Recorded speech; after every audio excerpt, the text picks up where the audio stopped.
Guys, சின்ன வெங்காயம் ஊறுகாய். வெங்காயம் ஊறுகாய் வந்து பார்த்தீங்கன்னா டேஸ்ட்டு சூப்பராக இருக்கும். ஸோ நான் வாஷ் பண்ணி பார்த்தீங்கன்னா இதெல்லாம் கட் பண்ணி தோலெல்லாம் இருக்குல்ல, அந்த ஸ்கின் எல்லாமே எடுத்துகிட்டு வாஷ் பண்ணி வந்து வச்சுருக்கேன். இப்போ வந்து பார்த்தீங்கன்னா அடுப்பு வந்து ஆன் பண்ணியாச்சு. நான்ஸ்டிக் பண்ண வச்சுருக்கேன். இயற்கை நல்லெண்ணெய் எடுத்திருக்கேன். ஸோ நல்லெண்ணெய் மட்டுமே வந்து செய்ய போகிறோம்னா இல்லை, நல்லெண்ணெய் வந்து கொஞ்சமாக வந்து சேர்த்துக்கிறேன். அதுக்கப்புறமும் நல்லெண்ணெய் சேர்க்கணும். ஸோ கொஞ்சம் நல்லெண்ணெயில் வந்து வதங்கட்டும். நார்மல் ஆயில் கொஞ்சம் சேர்த்துக்கலாம். ஃபார்ச்சுனர் ஆயிலும் வந்து சேர்த்துக்கலாம். இப்போ ஆயில் வந்து சேர்த்துக்கிறேன். வதக்கிட்டு திரும்ப நம்ம அதிலே தான் அரைச்சிட்டு சேர்க்க போகிறோம். அதனால வந்து பார்த்தீங்கன்னா நல்லா வதங்கணும். ஆனியன் வந்து சேர்த்துக்கலாம்.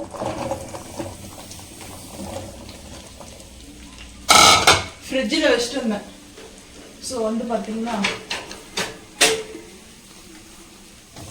இப்போ வந்து ஹை ஃப்ளேம் பண்ணிக்கலாம்.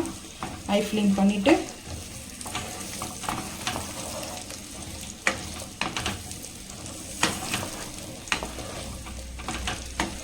புளி கரைச்சல் வந்து பார்த்தீங்கன்னா நம்ம வந்து பேஸ்ட்டாகவும் அப்படியே வந்து சேர்த்துக்கலாம். இல்லைன்னா நம்ம வந்து தண்ணியில் நம்ம வந்து கரைச்சிட்டு பேஸ்ட் மாதிரி சேர்க்கலாம். இல்லை புளி வந்து அப்படியே வந்து கூட சேர்த்துக்கலாம். அது உங்களோட விருப்பம் தான்.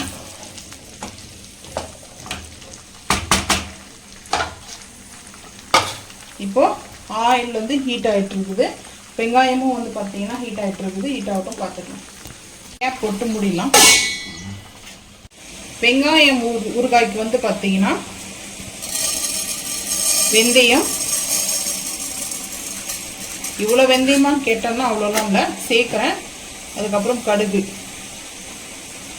எந்த அளவுக்கு கடுகு வெந்தயம் வேணும்ன்றதை பார்த்துக்குங்க. கொஞ்சமாக வந்து மிளகு சேர்த்துட்டு ட்ரை ரோஸ்ட் பண்ணிவிட்டு பவுடராக வந்து அரைச்சிக்கலாம்.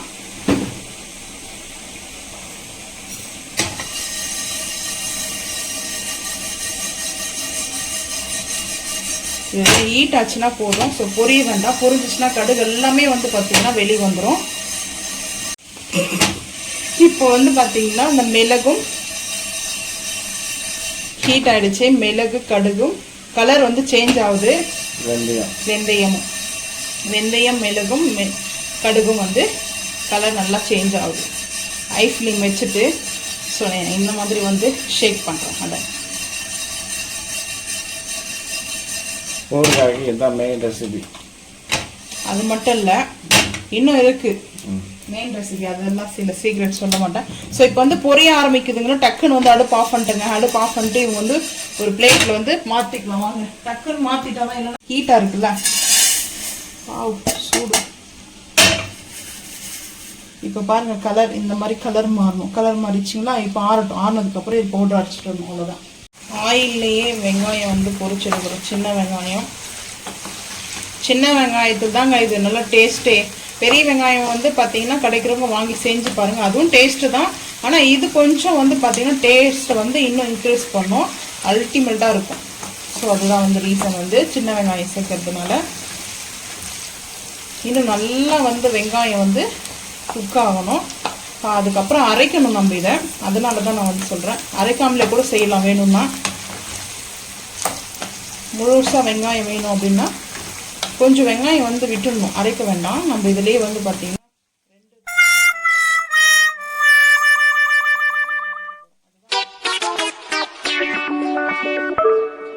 இன்னும் கொஞ்சம் குக் ஆகட்டும். இன்னும் கொஞ்சம் நேரம் குக் ஆகட்டும், பார்த்துக்கலாம். கேப் போட்டுருவோம். சின்ன வெங்காயம் பார்த்தீங்கன்னா நம்மளுக்கு எந்த அளவுக்கு வதங்கிடுச்சு. நான் வந்து சிம்மில் வச்சு தான் வதக்கினேன். ஹை ஃப்ளேமில் அவ்வளோவா வந்து நான் பண்ணல. ஸோ இப்போ வந்து பார்த்தீங்கன்னா ஒரு பிளேட்டுக்கு வந்து மாற்றிக்கிறேன். அதாவது ரொம்ப வந்து நான் எடுக்கல. வெங்காயம் வந்து கொஞ்சம் வந்து விடுவேன். இது எல்லாமே எடுத்துகிட்டு போகிறது நம்ம ஆயில் இருக்கிறத. ஆறணும். ஆறுனதுக்கப்புறம் நம்ம இதை அரைச்சின்னு வந்துடலாம். வெங்காயம் மட்டும்தான் சேர்த்து அரைக்க போகிறோம். இது கூட வேறு என்ன அரைக்க போகிறது? இஞ்சி பூண்டு பேஸ்ட்டு சேர்க்கலான்ட்டு இருக்கேன். நான் பூண்டு வேணுன்னா கூட நீங்கள் சேர்த்துக்குங்க, அது உங்களோட விருப்பம் தான். நான் வந்து இஞ்சி பூண்டு பேஸ்ட்டு சேர்க்க போகிறேன். ஒரு நான்வெஜ் டேஸ்ட் இருக்கும். ஸோ அதனால தான்.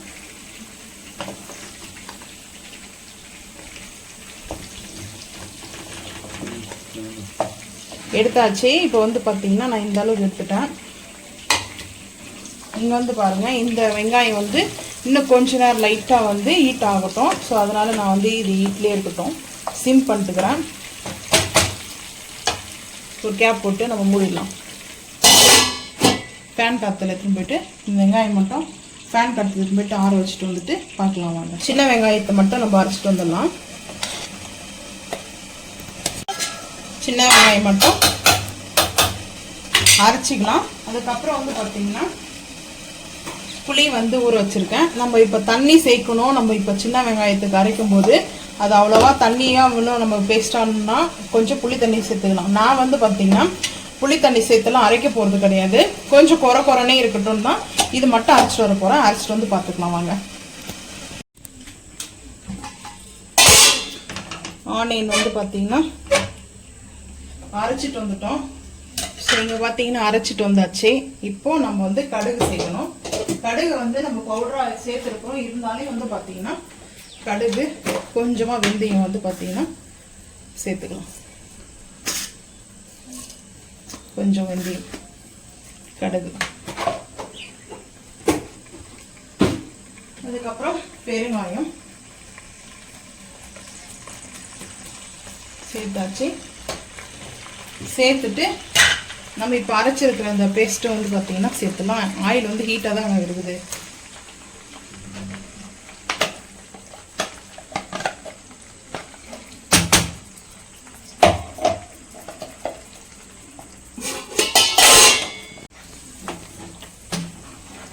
ஆயில் வந்து கூட நம்ம சேர்த்தல ஃபஸ்ட்டு அந்த ஆயில் தான்.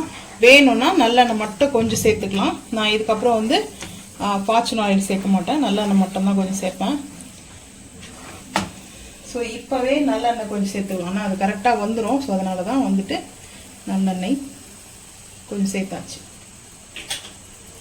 இந்த சின்ன வெங்காயமும் நல்லா ஒரு மருத்துவமானது இல்லையா? ஸோ இப்போ வந்து இந்த புளி தண்ணியை வந்து நான் வந்து சேர்த்துக்கிறேன். இதிலே வந்து சேர்த்துட்டு ஜார்லி கொஞ்சம் திக்காக எடுத்துருக்கேன் புளி தண்ணி. பாருங்கள், புளி தண்ணியை வந்து நம்ம வந்து சேர்க்கறதுக்கு முன்னாடி மிளகாய்த்தூள் வந்து நான் சேர்த்துக்கிறேன். வெறும் மிளகாய்த்தூள் தான், தனியாத்தூள் சேர்க்கக்கூடாது. காஷ்மீரி மிளகாய் பவுடர் தான் நான் வந்து எடுத்துருக்கேன். காரத்துக்கு சேர்த்துக்கலாம். இஞ்சி பூண்டு பேஸ்ட்டும் சேர்த்துக்கலாம். ஒரு 1.25 ஸ்பூனுக்கு வந்து எடுத்துக்கிட்டேன். அதுக்கப்புறம் இஞ்சி பூண்டு பேஸ்ட் நீங்கள் வந்து பூண்டை கூட வந்து இடிச்சுட்டு இல்லை அப்படியே நம்ம எண்ணெயிலே வதக்கிட்டு கூட சேர்த்துக்கலாம். நான் வந்து இஞ்சி பூண்டு பேஸ்ட் வந்து 1 ஸ்பூனுக்கு எடுத்துருக்கேன். இஞ்சி பூண்டு பேஸ்ட் வதங்கினதுக்கு அப்புறம் தான் வந்து பார்த்தீங்கன்னா மிளகாய்த்தூள் வந்து ஆட் பண்ணணும்லாம் கிடையாது. ஏன்னா இது நல்லா குக் ஆக போகுது. ஸோ நல்லா வந்து பார்த்தீங்கன்னா இந்த ஆயிலே இந்த எண்ணெயிலே நல்லா வந்து குக் ஆகணும். இந்த மிளகாய்த்தூளும் இஞ்சி பூண்டு பேஸ்ட்டு ஒரு 2 நிமிஷம் நல்லா குக் பண்ணிக்கலாம். 1 ஸ்பூன் வச்சு இப்போ அந்த புளி பேஸ்ட்டையும் அரைச்சி அந்த ஜார்லேயே வந்து சேர்த்தோம் இல்லையா? ஸோ சேர்த்துட்டு இன்னும் கொஞ்சம் வந்து தண்ணி, ஏன்னா ரொம்ப வந்து திக்காக இருக்குது. இந்த இதில் இருக்கிற மசாலாவே வந்து பார்த்திங்கன்னா ஜாரில் இருக்கிற மசாலா தாங்க நான் வந்து தண்ணி வந்து ஆட் பண்ணுறது. நார்மல் வாட்டர் வந்து அப்படியே சேர்க்கலை. இந்த மசாலாவே நல்லா மிக்ஸ் பண்ணி சேர்த்துட்டோம்னா ஒரு 15 நிமிஷம் லோ ஃப்ளேம்லேயே வந்து பார்த்திங்கன்னா நல்லா குக் ஆகிடும். ஸோ வந்து மிக்ஸ் பண்ணிக்கலாம். கேப் போட்டுடணும். நம்ம அப்படியே ஓப்பனில் வைக்கக்கூடாது. ஓப்பனில் வச்சோம்னா அப்படியே வந்து மேலெலாம் தெறிக்க ஆரம்பிக்கும். இப்போது உப்பு சேர்த்துக்கலாம். நான் வந்து கல் உப்பு தான் வந்து சேர்க்குறேன். பாருங்கள், சொல்லி இது பண்ணல, அது உள்ள தெறிக்க ஆரம்பிக்குது. கல் உப்பு சேர்த்துட்டேன். நம்ம அரைச்ச மசாலாவை ஃபைனலாக தான் சேர்க்கணும், இப்போ சேர்க்கக்கூடாது. இப்போ சேர்த்தா கசப்படிக்கும். வெந்தயம் இல்லையா? ஸோ இது நல்லா அந்த எண்ணெய் மிதக்க அதெல்லாம் நல்லா அந்த பச்சை வாசனெலாம் போயிட்டு கரெக்டாக வரணும். ஸோ அதுக்கப்புறம் வந்து பார்த்துக்கலாம். கேப் போட்டு விடலாம் வாங்க. கேப் போட்டு ஒரு 15 நிமிஷம் கழிச்சு அப்பப்போ வந்து டைமில் வந்து பார்த்தீங்கன்னா ஒரு 5 நிமிஷத்துக்கு ஒரு டைம் வந்து பார்த்தீங்கன்னா மிக்ஸ் பண்ணி கொடுத்துட்டே இருக்கலாம். ஸோ 15 நிமிஷம் கழிச்சு இப்போ வந்து வெங்காயம் ஊறுகாய், சின்ன வெங்காயம் ஊறுகாய் பாருங்கள். சும்மா ஆயில் மிதக்க இருக்குது பாருங்கள்.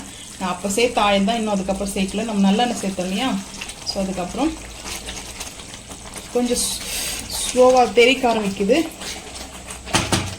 தெறிக்க ஆரம்பிக்குது. ஒரு 2 நிமிஷம் இருக்கும், பார்த்துக்கலாம்.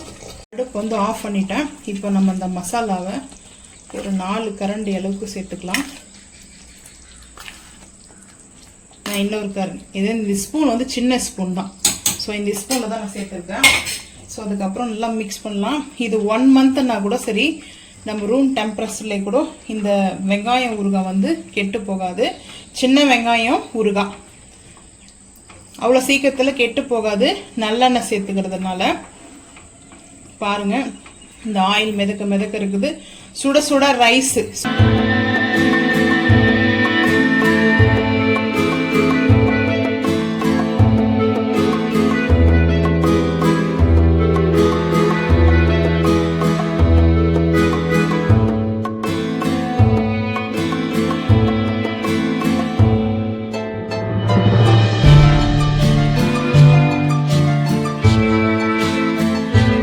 ஒரு ஸ்பூன் அளவுக்கு நாட்டு சக்கரை ஃபைனலாக தான் நான் சேர்த்துருக்கேன். அடுப்பெல்லாம் ஆஃப் பண்ணிட்டேங்க. அந்த ஹீட்லேயே வந்து பார்த்தீங்கன்னா கரெக்டாக இருக்கும். ஸோ அதனால தான் இந்த நாட்டு சக்கரை சேர்த்துட்டு ஒரு 5 நிமிஷம் அப்படியே வந்து அந்த ஹீட்டோடு இருக்கும். அதுக்கப்புறம் வந்து பார்த்துக்கலாம் வாங்க.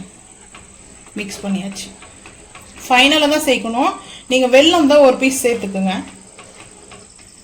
ஸோ பாருங்கள், ரெடி ஆகிடுச்சு. 5 நிமிஷம் கழிச்சு பார்த்துக்கோங்க. நல்லா ஆறிடுச்சு. சின்ன வெங்காயம் ஊறுகாய் வந்து பார்த்தீங்கன்னா ஆறிடுச்சு. தொக்கா சொல்லலாம், இது ஊறுகாய் தான். இது பாருங்கள், நல்லா ஆயில் மிதக்க மிதக்க இருக்குது. நான் நைட்டு வந்து பார்த்தீங்கன்னா மதியம் வந்து லஞ்ச் வந்து குக் பண்ணவே இல்லை. ஸோ லஞ்ச் குக் பண்ணனால நைட்டுக்கு வந்து சுட சுட சாதமும் வெங்காயம் ஊறுகாயும் தான் சாப்பிட போகிறோம். ஸோ நீங்களும் இந்த மாதிரி செஞ்சு சாப்பிட்டு பாருங்கள். ரொம்ப ஈஸி தான். வெங்காயம் ஊறுகாய் வந்து ரொம்ப நல்லது ஹெல்த்துக்கு. ஸோ இன்றைக்கி எங்கள் வீட்டில் வந்து பார்த்தீங்கன்னா டின்னருக்கு வந்து வெங்காயம் ஊறுகாயும் ரைஸ் தான். சாப்பிட்டு